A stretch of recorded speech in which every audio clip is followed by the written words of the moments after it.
6 wars. I've ended 6 wars, and I thought this maybe would be the easiest one, and it's not the easiest one. It's a tough one. A lot of reasons for it, and they'll be talking about it for a long time. So we've all heard him say it, that he's ended 6 wars, apparently 7 now.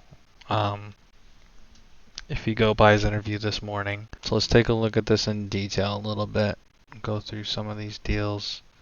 The blind spots in Trump's peacemaking record.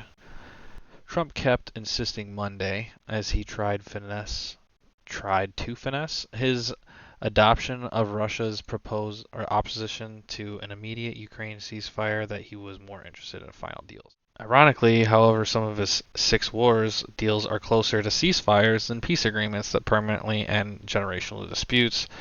And in case of Iran and Israel, Trump's claims to have made peace after their 12-day conflict are complicated by U.S. involvement in strikes against Tehran's nuclear program. While an informal truce is in place, there's no sign a slow-boiling state of war involving all 3 nations since Iran's Islamic Revolution in 1979 will end. That's largely true. I don't think that the bombing of those facilities was nearly as effective as people think it was. And if anything, it was a provocatory act. Them saying that it was preemptive is the same justification that was given for going into Iraq. Ultimately, Afghanistan, the justification given for that was obviously 9/11, but then Iraq was an expansion of that, and they justified it largely through weapons of mass destruction.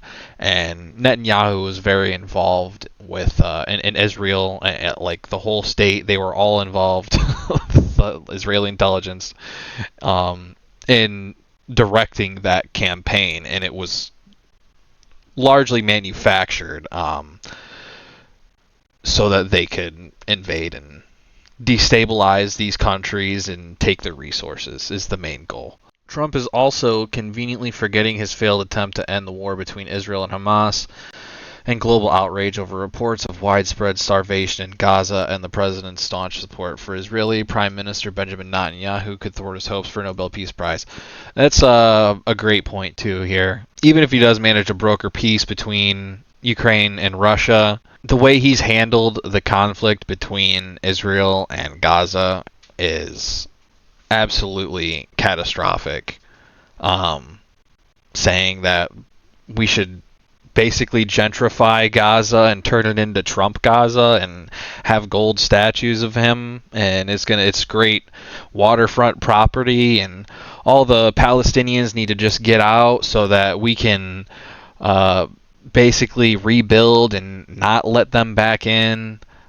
It's just absolutely despicable, and I can't think of a worse way to handle it, honestly. His record is also blotted by the failure of his first-term peace efforts with North Korea, Kim Jong-un, who has more nuclear weapons than before Trump offered him fruitless photo op summits, which that's kind of the vibe I'm getting from a lot of these claims, that he has brokered peace or stopped all these wars. Because if there were all these wars going on and it was that serious, we would be in World War III right now, currently. If there's 6 or 7 wars for you to stop around the world, if I had to guess, these are mostly just minor conflicts that he's I've read a little bit of these articles. They're very minor conflicts most of the time. They're not full-blown wars. There's some land disputes and stuff. And it's just not even that serious. I think this is all just a ploy for him to say, I'm Mr. Peace Guy. I'm the peace president, and I deserve the peace prize. I mean, I feel like he just wants to win it because Obama won one, and I didn't like what Obama wanted either, if I'm going to be honest. Trump's claim to have brokered peace between Egypt and Ethiopia is a stretch. He's referring to a dispute over a Nile dam in the latter nation that Egypt fears will reduce the flow in its share of the strategic waterway. So this is another land dispute, area dispute. These happen all the time, all over the place. What you would call the war in Ukraine now, that is a war. That's been going on for 3 years, and that's not just a land dispute, you know. Russia is like relentlessly invading the other country. Some of these are just like very minor, like a handful of battles maybe over a small region. Small battles over a small region. Not trying to minimize things at all. I just don't think that he's ended 6 or 7 wars. Using tariffs as a way to try and motivate these groups, these nations to stop fighting is, that's commendable, but that's largely what a lot of U.S. presidents do that, and then they don't brag about it all the time either. Yes, Israel and Iran. Approximately 3 days after launching Operation Midnight Hammer, Trump told NATO leaders that his administration just ended a war in 12 days that was simmering for 30 years. Keep fucking dreaming, dude. I forgot who I was watching the other day, but they said basically if we had successfully destroyed these sites that contained all this nuclear material that was enriched to 60% or higher, that was like so close to being a nuclear bomb that it would be impossible to have destroyed this base, this facility, without massive amounts of nuclear fallout, which does make sense because you'd be blowing up a bunch of nuclear material. So where's all the nuclear fallout if this was a successful operation? Not that I want there to be. Let me be clear on that. I just don't think that it was necessary to do this in the first place. Because if memory serves me correctly, they had arrangements to have talks like 2 or 3 days after these strikes happened.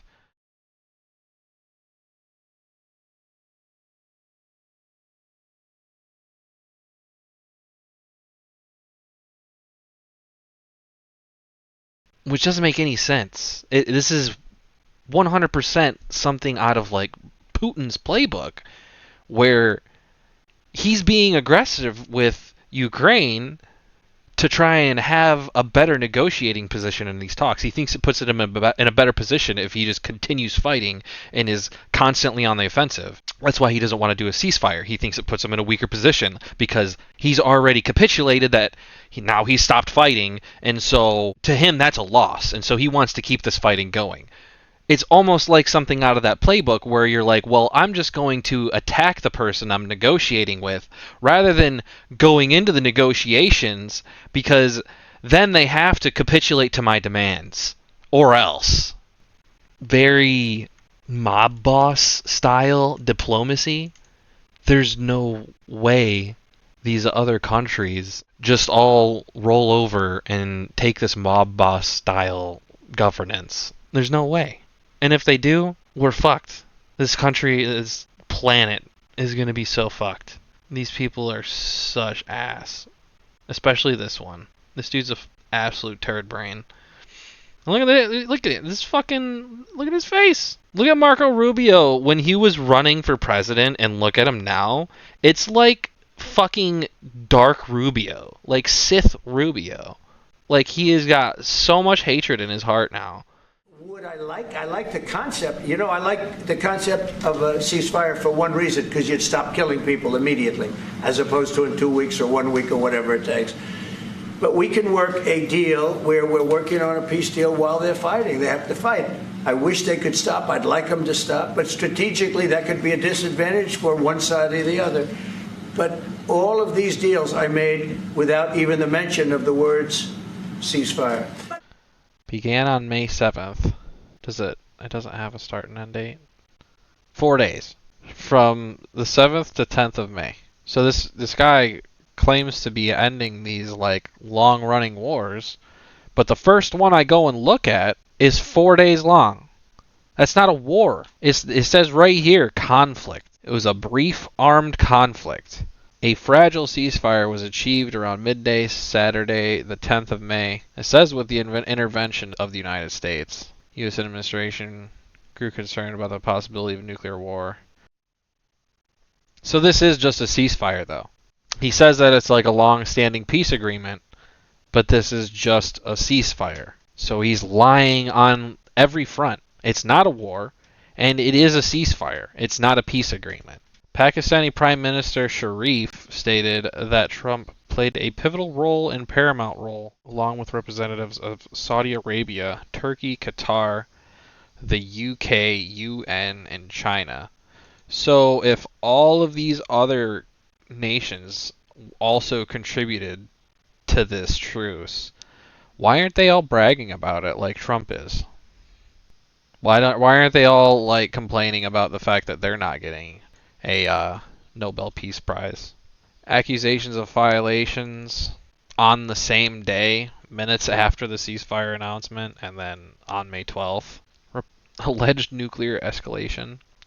Okay, so, and that's the thing, is like I would be more apt to believe that what Trump is saying is true if this wasn't a 4-day long conflict, which he calls a long running war, and if this didn't end with a ceasefire, which he then calls a long-term peace agreement. It's the stretching of the truth that makes me not believe anything that comes out of this man's mouth. So as you can see here, this is Trump saying that Ukraine could end the war with Russia almost immediately. This is dated August 17th, so 2 days ago at the time of recording this. I guess the way he thinks this war is supposed to end is by Ukraine just surrendering. This 100% is him saying they could end the war with Russia almost immediately, or he can continue to fight. So what he's saying is just give up. Just give up, Ukraine. Just let Russia have your country. It's that simple. Why are you still fighting? How can you take this as anything else other than just Russian talking points? We would 100% be better off allying ourselves with China than Russia any day of the week. Holy sh! Do you have any message for Ukrainians who, after 3 years of fighting, might feel betrayed or disappointed at not having a seat at these initial talks in Saudi Arabia? Well, I think I'm really disappointed in what's happened. I've been watching this for 3 years. It's a war that would have never happened if I was president, and I've been watching these people being killed at levels that you've rarely seen, not even close, since the Second World War. And I'm very disappointed. I hear that, they're upset about not having a seat. Well, they've had a seat for 3 years and a long time before that. This could have been settled very easily. Just a half-baked negotiator could have settled this years ago without the loss of much land, very little land, without the loss of any lives. And I think I have the power to end this war. And I think it's going very well. But today I heard, we weren't invited. Well, you've been there for 3 years. You should have ended it 3 years. You should have never started it. You could have made a deal. I could have made a deal for Ukraine that would have given them almost all of the land, everything, almost all of the land, and no people would have been killed, and no city would have been demolished, and not one dome would have been knocked down. But they chose not to do it that way. So I think it's pretty clear who started the war in Ukraine. I think it's pretty common knowledge that Russia invaded, and this has been a defensive war for Ukraine. So why on earth is he telling them that they shouldn't have even started it? And then he says, I could have made a deal where they would get almost all the land. I don't think they want almost all the land, Donald. I think they wanted to not be invaded in the first place. I think the problem was Russia invading. I think you're forgetting who the aggressor is here. After Witkoff's big happy meeting with Putin, Trump posted that it had been, quote, highly productive and great progress had been made. Trump then called Ukrainian President Volodymyr Zelensky and other European leaders with the good news out of Steve Witkoff's meeting. Apparently, Witkoff reported back that Putin was willing to withdraw his troops from some of Ukraine. Steve Witkoff, however he got that information, he got it backwards. He, quote, misinterpreted Putin was not offering to withdraw Russia's troops from Ukraine. He was demanding that Ukraine withdraw their troops from their own country and give it to him. Witkoff reversed himself in his explanation in a call with European officials the next day. He finally cleared it up, I think, on yet another call the day after that. President Trump already helped stop 6 wars in just his second term. Well, that's what he said the other day in Scotland. Take a look. We have some good news because the recent war that you just saw, they just announced, I see, the newest of the 5, now this would be 6 that we've stopped. I've stopped 6 wars in the last, I'm averaging about a war a month. Is he right about that? Well, we asked the White House which wars he was talking about, and they mentioned some of the conflicts you see here. Now, Trump has helped broker some deals, but not nearly as many as he said, and that's why the Truth Meter rates his claim mostly false. Read the full fact check at WRAL.com. So what I'm mostly trying to get across here is Donald Trump likes to use a lot of half-truths to really try and sugarcoat things and take credit for things that he may not have even necessarily had a hand in, and he really wants that Nobel Peace Prize, and he's willing to lie to get it. I'm thinking my next video might go a little bit more in depth about Putin, and maybe just like how far the relationship goes back with Trump, because there's things I don't really necessarily know. But we're going to go and we're going to do some digging and find it and figure these things out.